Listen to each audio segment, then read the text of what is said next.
অকাল বন্যায় ভাসছে সুনামগঞ্জ, তলিয়ে গেছে 20,000 হেক্টর ধান। বিপাকে এখন লাখো কৃষক। উজান থেকে নেমে আসা পাহাড়ি ঢল আর টানা ভারী বর্ষণে সুনামগঞ্জের হাওর অঞ্চলে অকাল বন্যা দেখা দিয়েছে। জেলার ছোট বড় প্রায় 140টিরও হাওর এখন পানিতে টইটম্বুর। তলিয়ে গেছে কয়েক হাজার কোটি টাকার স্বপ্ন। জেলা কৃষি বিভাগ ও স্থানীয় সূত্রে জানা গেছে, জলবদ্ধতা ও আকস্মিক ঢলে এরই মধ্যে প্রায় 20,000 হেক্টর জমির পাকা বোরো ধান পানির নিচে তলিয়ে গেছে। ক্ষতিগ্রস্ত কৃষকরা এখন বুক সমান পানিতে নেমে আধা পাকা ও পচা ধান কাটার আপ্রাণ চেষ্টা চালাচ্ছেন। সুনামগঞ্জ পানি উন্নয়ন বোর্ড জানিয়েছে, শনিবার সকালে সুরমা নদীর পানি সুনামগঞ্জ পয়েন্টে 5 সেন্টিমিটার বৃদ্ধি পেয়েছে। বর্তমানে পানি বিপদ সীমার 1.47 মিটার নিচ দিয়ে প্রবাহিত হলেও দুশ্চিন্তার কারণ হয়ে দাঁড়িয়েছে বৃষ্টির পরিমাণ। গত বছরের তুলনায় এবছর সুরমা নদীর পানি অনেক বেশি উচ্চতায় প্রবাহিত হচ্ছে।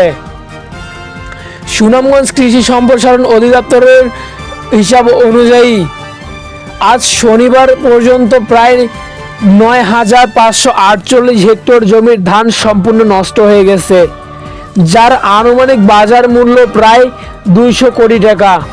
তবে মাঠ পর্যায়ের চিত্র আরও ভয়াবহ। স্থানীয়দের দাবি, ক্ষয়ক্ষতির পরিমাণ 20,000 হেক্টর ছাড়িয়ে গেছে। মধ্যনগর উপজেলা 2টি হাওরে বাঁধ ভেঙে এরই মধ্যে কয়েকশো হেক্টর জমি প্লাবিত হয়েছে।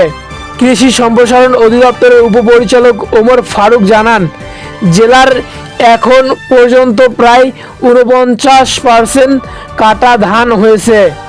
কৃষি সম্প্রসারণ অধিদপ্তরের উপপরিচালক ওমর ফারুক জানান, জেলায় এখন পর্যন্ত 59% ধান কাটা হয়েছে। গত বছরে এই সময়ে যেখানে 83% ধান কাটা সম্পূর্ণ হয়েছিল, সেখানে এবছর বৈরী আবহাওয়ার কারণে ধান কাটার গতি অত্যন্ত ধীর। এদিকে ফসলের ব্যাপক ক্ষয়ক্ষতির পরিপ্রেক্ষিতে সুনামগঞ্জ জেলাকে দুর্গত এলাকা হিসেবে ঘোষণা করার জন্য সরকারের কাছে জোরালো দাবি জানিয়েছে জেলার সাধারণ মানুষ ও কৃষক সংগঠনগুলো। কৃষকদের দাবি, সরকারি সহায়তা ছাড়া এই বিশাল ক্ষতি কাটিয়ে ওঠা তাদের পক্ষে সম্ভব নয়।